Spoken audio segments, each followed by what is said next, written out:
Buen día, bienvenidos otra vez a una cápsula más de ABA, Adopción y Acogimiento Familiar. Hoy estamos con Ivette Mecot. Ivette, nos encantaría que te presentaras tú misma. Claro que sí. Muy buenos días, mi nombre es Ivette Fátima Mecot Rivera, yo soy académica, en principio actualmente me dedico a la parte académica aquí en la Facultad de Derecho, soy maestra a tiempo completo, imparto materias tanto en licenciatura como en maestría y en específico mis áreas o mi línea de investigación está muy enfocada a los derechos humanos y en específico a todo lo que tiene que ver con el derecho familiar. En particular, pues yo soy una persona que ha estado muy interesada desde hace aproximadamente ya 13 años en el tema del acogimiento familiar. Estoy haciendo un doctorado y precisamente mi tesis doctoral es encaminada al acogimiento familiar y el derecho a vivir en familia. Perfecto. Ivette, ¿qué es el acogimiento familiar? Yo creo que esa es la primera pregunta, ¿no? Pues mira, el acogimiento familiar en sí es primero un procedimiento ahorita ya jurídico, afortunadamente ya lo tenemos introducido en todas las normativas y a todos los niveles establecidos en la normativa mexicana. Y el acogimiento familiar es una figura jurídica que nos permite tener a menores de edad que hayan estado en situación de maltrato o en algún tipo de situación de vulnerabilidad, que hayan estado disminuidos en sus derechos, y que estos niños puedan acceder al derecho que tienen a vivir en una familia a través de una figura jurídica llamada acogimiento que permite que una persona externa a su familia de origen pueda tener el cuidado de estos menores. Ok, y me dices que ya está en todos los niveles de la ley. Afortunadamente. Ahora, ¿quién es el encargado o el Estado mexicano a quién le encarga la tarea de proveer esta figura o este tipo de cuidado para los niños? Pues normalmente, igual a lo mejor al ser un poquito interesante saber también la evolución que ha existido en esta figura. Esta figura, por ejemplo, llega aquí a México, al Estado mexicano como tal, desde el año 2001 a través de la ley que en ese entonces se promulgó, que era la ley de protección, la Ley Federal de Protección de Derechos de Niñas y Adolescentes. Esta figura nace a partir de la Convención de los Derechos del Niño, que es la primera vez que se manifiesta de una forma ya vinculatoria para los estados que formaron parte de la convención, y en 2001 entra a nuestro sistema positivo, a nuestro derecho positivo. Derecho positivo pues implica que es el derecho que está vigente, el que rige. Entonces, después de entrada ya llegamos un poquito tarde a la cita, porque fue en el 89 cuando se dio la convención, nosotros hasta el año 2001 empezamos a hacer las modificaciones a nivel federal, y luego en 2006 entra el Estado de Nuevo León. Okay. En el Estado de Nuevo León también esta figura se introdujo en la Ley de Protección Estatal de Protección de Derechos de Niños, Niñas y Adolescentes, y a raíz de que en el año 2015 se modifica el artículo 73 constitucional que permite, habla más que nada de cuáles son las facultades que tiene el Congreso de la Unión. A partir de esta modificación que existe en el 73, se permite que los estados puedan legislar en una materia en la que antes también tenemos autonomía, pero ya la pauta nos la pone la Federación, a través de una ley general, que precisamente esta ley general, sus alcances, lo que significa o la importancia que tiene, es que esta ley general nos va a dar los mínimos establecidos para que nosotros como Estado podamos seguir legislando en una materia que sigue siendo de autonomía dentro de la soberanía del Estado de Nuevo León en este caso, pero ya me da los parámetros, lo cual implica que de esta forma podemos homogenizar de una u otra manera cuál va a ser la protección. Y ahí, respondiendo a tu pregunta, esta ley lo que hace es obligar a las instituciones estatales que tienen que ver con el cuidado infantil, en específico lo que son los DIF, en sus diferentes niveles, digámoslo así.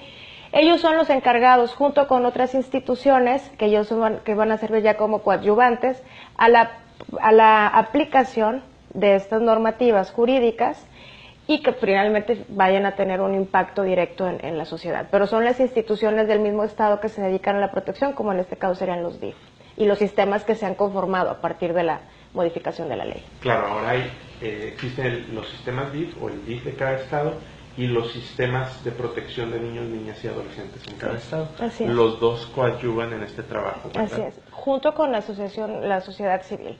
Claro. También ya que con ustedes son un excelente ejemplo de lo que se puede conseguir. Ahora, el Estado mexicano ha repartido esa responsabilidad. Ahora, desde la academia, ¿qué se está haciendo al respecto? ¿Hay algo que que sea pues digno de mención? ¿Hay algo que podamos mencionar como avance? Claro que sí, yo creo que sí. Definitivamente el derecho va creándose conforme la sociedad también va exigiendo ciertas modificaciones. Normalmente la sociedad es la que empieza a hacer estos cambios, estas necesidades, va poniendo las pautas y es el derecho el que finalmente termina regulando. Y las personas que nos dedicamos a la academia, yo creo que sí se ha hecho un aporte desde la perspectiva académica. ¿Por qué? Porque todas las bases en las cuales se ha cimentado toda la perspectiva de la creación de normativas, precisamente parte de la información y de los insumos que da la academia, de los insumos que da la investigación jurídica. Y no nada más la jurídica, tomando en consideración que en estos casos todo lo que tiene que ver con niños evidentemente es una materia que es multidisciplinaria. Claro. No puede, el tema de la protección infantil no puede, bajo ningún concepto, ser estudiada solo desde una perspectiva jurídica. Tenemos que concurrir psicólogos, claro. Sociólogos, historiadores incluso, trabajadores sociales, psiquiatras, médicos, psicólogos, o sea y obviamente los especialistas en leyes, ¿verdad? Sí, claro, ya nosotros digamos que sistematizamos un poco la información y aportamos nuestros conocimientos para que ya los operadores, en este caso los legisladores, puedan hacer estas necesidades, traducirlas en una perspectiva de un supuesto jurídico ya establecido en una norma. Pero la academia, por ejemplo, la Facultad de Derecho, que sí me gustaría a lo mejor mencionarlo, la Facultad de Derecho acaba precisamente de crear una maestría en materia familiar. Y es básico porque finalmente la institución familiar como tal, pues es un elemento básico en la vida de absolutamente todos. Todos de alguna u otra manera pertenecemos a una familia. Aunque no querramos, o aunque a lo mejor luego esta posibilidad se limita y este derecho también se limita, que es parte de nuestro objeto de estudio en el tema del acogimiento. Pero finalmente la idea es que nacemos en una familia o venimos de una persona que, aunque no sea la estructura familiar como tal, de papá, mamá, madres solteras, ya conformamos una familia.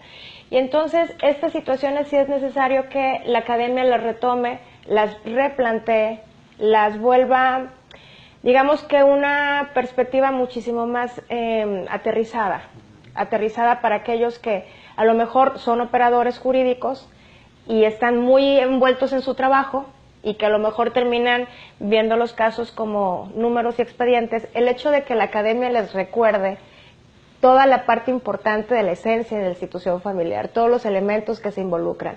Cuando la academia también les puede ayudar a comprender que no somos los abogados, evidentemente, los que tenemos la voz cantante en estos casos. Yo creo que cuando se consigue permear y sensibilizar, sobre todo a la sociedad en general, operadores, porque hay operadores, por ejemplo, ahorita en la maestría que están tomando la maestría en familia, lo cual habla de un interés muy genuino y muy importante que lo tengan. Y por otro lado, a la sociedad en general, si conseguimos permear y conseguimos sensibilizarlos respecto a la importancia que tiene toda la institución familiar, la protección y en específico el tema de los menores de edad, yo creo que vamos a conseguir una sociedad evidentemente más empática, vamos a conseguir una sociedad más justa, vamos a conseguir una sociedad que tenga una preocupación básica ya no por un tema utilitarista, sino por los niños que tienen todo el derecho por autonomía propia de tener esos derechos y que les sean garantizados esos derechos. Ahorita que tomas el tema de derechos, pues el derecho de los niños es la base para todo esto de lo que hablamos del acogimiento familiar. ¿Podrías citarnos o ilustrarnos un poquito sobre qué derechos en realidad son los que queremos proteger? Todos los derechos que una persona, por el simple hecho de ser persona, tiene, son derechos que deben de ser respetados también a los menores de edad. Y esto tiene mucho que ver con el tema de la progresividad de los derechos. En ocasiones se confunde un poco y decimos, bueno, es que los niños, un bebé, por ejemplo, pues no tiene derecho a la educación, o un niño no tiene derecho a la libertad de expresión. Pues, oiga, no es que no lo tenga, lo que pasa es que no lo puede ejercer. Un bebé evidentemente no puede ejercer un derecho a la educación, claro, por cuestiones normales del desarrollo humano, que no son ni siquiera tan necesarias de explicar. Pero no porque no lo ejerza en ese momento significa que no lo tiene. Ese niño desde el momento en el que nace tiene los mismos derechos que tienes tú o que tengo yo como adulto. Pero conforme va creciendo, va ejerciendo esos derechos de forma un tanto más autónoma. Entonces, esos derechos siempre están ahí, en todo momento están presentes. Lo que pasa es que los van, como te comento, los van ejerciendo poco a poco, conforme ya llegan a una edad en la que ya tienen que estar en una edad escolarizada, pues entonces ya ejercen ese derecho. El derecho a la participación es un derecho que también siempre tienen toda la vida, nada más que ya cuando hay cierta madurez, es posible que ese derecho lo puedan ejercer de una manera un poco más autónoma, más consciente, exactamente. Pero el derecho lo tienen siempre. Entonces los derechos son los mismos, nada más que los van ejerciendo de una manera más acorde a su desarrollo propiamente como seres humanos. Claro. Entonces, se trata de proteger al niño, de proteger precisamente el desarrollo del ejercicio de estos derechos. Protegerlo y garantizarlo, más que la protección como tal, porque a lo mejor cuando hablamos de protección luego se tiene un poquito de miedo porque se puede confundir un tanto con el proteccionismo estatal. Y no se trata de un proteccionismo, se trata de una garantía que tienen. No es lo mismo tener derechos que tener garantías. Los derechos los tenemos, ya estos los tenemos ya integrados a nuestra vida, afortunadamente por un tema también histórico, son derechos que se han ido ganando con el paso del tiempo, pero en este caso en específico, los derechos, la importancia de los derechos, aparte de ya tenerlos, radica en cómo se garantizan esos derechos. Porque si a mí no me garantizan mi derecho y no existen los mecanismos para que ese derecho sea garantizado, finalmente el derecho se va a quedar ahí sin ejercer. Y entonces, precisamente desde ahí, ¿cuáles son los siguientes pasos quizá del Estado, de la sociedad, de ustedes como academia, para lograr este objetivo de garantizar el derecho de los niños? Pues en principio precisamente las figuras institucionalizadas son las que nos van a permitir, son los mecanismos que nos van a permitir que los derechos sean garantizados. En este caso en específico del acogimiento familiar, a través de la introducción de esta figura en las normas, a través de mecanismos que ya crean protocolos de actuación, donde ya se especifica que es la Procuraduría quien va a tener que dar los certificados, donde ya se permite que hay instituciones de la sociedad civil que se agreguen, que se sumen a la protección de los derechos, pero bajo ciertas normas y lineamientos, eso ya nos da seguridad jurídica a todos los operadores. Le da seguridad jurídica tanto a aquellos que se dedican desde la sociedad civil, le da seguridad jurídica a las instituciones, a las autoridades, cuando ya saben cuál es la forma en la que tienen que trabajar, cuáles son sus límites, cuáles son todas sus facultades, cuáles son sus potestades. Entonces, la forma en la que el Estado mexicano lo garantiza es a través de las políticas públicas y de las normativas. Y como sociedad civil y como familias, quizá, porque si estamos hablando de los niños, si estamos hablando de familias, es algo que nos compete, claro, no solamente como profesionales, no solamente como parte de una sociedad, sino como familias. Claro. ¿Cuál sería tu mensaje para las familias? Yo lo primero que les comentaría, y aquí me gustaría hacer un poco un anecdotario, adelante. Cuando iniciamos con con todo el programa de acogimiento familiar en el DIF estatal en el año 2006, cuando ya empezó a aplicarse en el Estado de Nuevo León, cuando se informó y empezamos a explicar los alcances del acogimiento familiar, que explicábamos que era una figura jurídica que no necesariamente limitaba la patria potestad, no se perdía la patria potestad con los ascendientes, sino que había la forma de que una segunda familia fuera la cuidadora. Las primeras ocasiones o las primeras veces que escucharon era como de, ¿cómo es posible que vamos a dar a un niño una familia y luego se la vamos a quitar? Entonces es como cruel, ¿no? Es hasta cierto punto lo veían con una perspectiva de crueldad, tanto para el niño como la familia acogida. Lo que tratamos precisamente de informar y de sensibilizar y aquí también a tanto operadores jurídicos como a la sociedad en general y a las autoridades también, era decirles que hay que más bien ver la perspectiva de que son dos familias que van a estar siempre al cuidado, que van a estar pendiente, que van a darle cariño, que van a darle herramientas a un menor de edad para que ese menor de edad se pueda desarrollar de forma integral. Entonces, más allá de verlo como una situación de crueldad y sacarlo claro, todo esto tiene un apoyo psicológico. Claro. En todo momento hay un apoyo, hay un soporte en este sentido. Pero ese menor de edad que está siendo vulnerado por alguna circunstancia de su familia de origen va a encontrar los elementos necesarios que todas las personas debemos de tener con respecto a nuestra perspectiva de vida familiar. Un niño que vive en familia, por supuesto que tiene una perspectiva muy distinta, tiene un una perspectiva de lo que es vida en sociedad, de su comportamiento en sociedad, muy distinta cuando se vive en familia a cuando se vive en institución.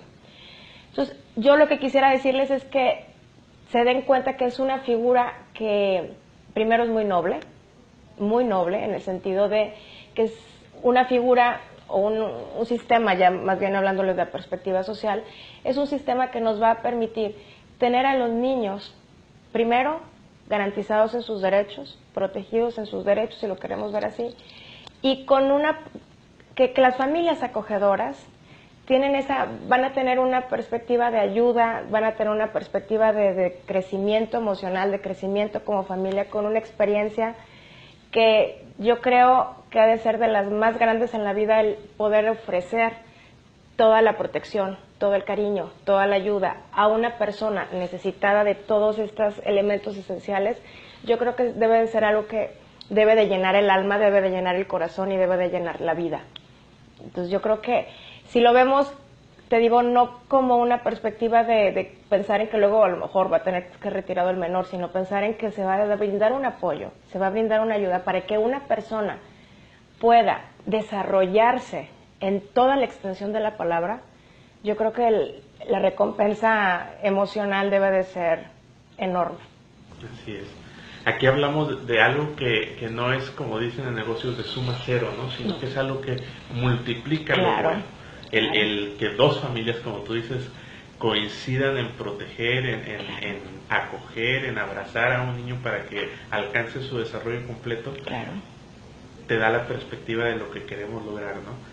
Y al final de cuentas, el que haya niños, que hayan sido protegidos, que hayan sido acogidos por estas dos o quizá más familias en algunos casos, te va a dar un resultado también en cuanto a su inserción en la sociedad, su participación en la sociedad, ¿verdad? Sí, por supuesto, es que es diametralmente opuesta la perspectiva de desarrollo que se puede tener viviendo en una familia con un modelo familiar donde estamos hablando de que hay 2, 3 niños, si acaso 4 si tú quieres, pero con la perspectiva de una pareja que los está cuidando, que está dando amor, que tiene atenciones, que tiene cuidados personalizados.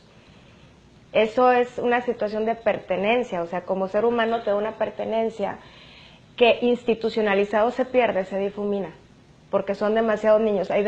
No porque no los cuiden bien, evidentemente, hay instituciones que se desviven por cuidar a los menores de edad, pero por supuesto no es lo mismo tener cuidado sobre 2, 3 menores de edad a tener cuidado sobre 15, no solo una sola persona o una sola pareja. Entonces se difumina muchísimo, se disuelve toda la atención y esa situación de pertenencia también el menor de edad pues la va perdiendo, desgraciadamente, y eso afecta toda su psique respecto a cómo va a posteriormente desarrollarse. Para terminar, Ivette, esta pequeña entrevista, ¿a ti qué te compromete en el tema me comprometen los niños. A mí me comprometen los niños y me compromete mucho la vulnerabilidad que existe en nuestra realidad, en nuestra sociedad, y que al ser ciudadana me tengo que dar cuenta que soy parte del problema y de la solución. Soy parte del problema, soy parte de una sociedad que desgraciadamente también conforme va pasando el tiempo, al menos desde una perspectiva muy personal, creo que nos hemos convertido un poquito más en personas un tanto más no abiertas al dolor ajeno. No estamos siendo muy empáticas, cada vez somos un poco más egoístas, cada vez estamos más involucrados solo en nuestros problemas. Y creo que eso me hace, soy parte de esta sociedad, me hace parte de tener un poco de la culpa también de esto. Pero quiero apoyar desde la perspectiva de dar insumos para que precisamente gente como ustedes, tan comprometidas que, como dice mi esposo el doctor Michael Núñez, ustedes son los que están en el rompeolas. O sea, ustedes son los primeros que están, porque ustedes están trabajando actualmente el día a día, ustedes ven a los chicos, ustedes ven el dolor, ustedes están buscando familias, ustedes están trabajando en tratar de permearlo, en tratar de sensibilizar. Y o sea, nosotros tratamos de, como académicos, darles un poquito la perspectiva, cuáles son los insumos, qué es lo que dice la ley, cómo se puede estructurar, cómo se puede aplicar. La ley no decreta. Podemos hacer muchas cosas e introducirlas en la ley, eso también es verdad, pero si como sociedad no nos comprometemos, como hacen ustedes, pues se va a quedar en letra muerta.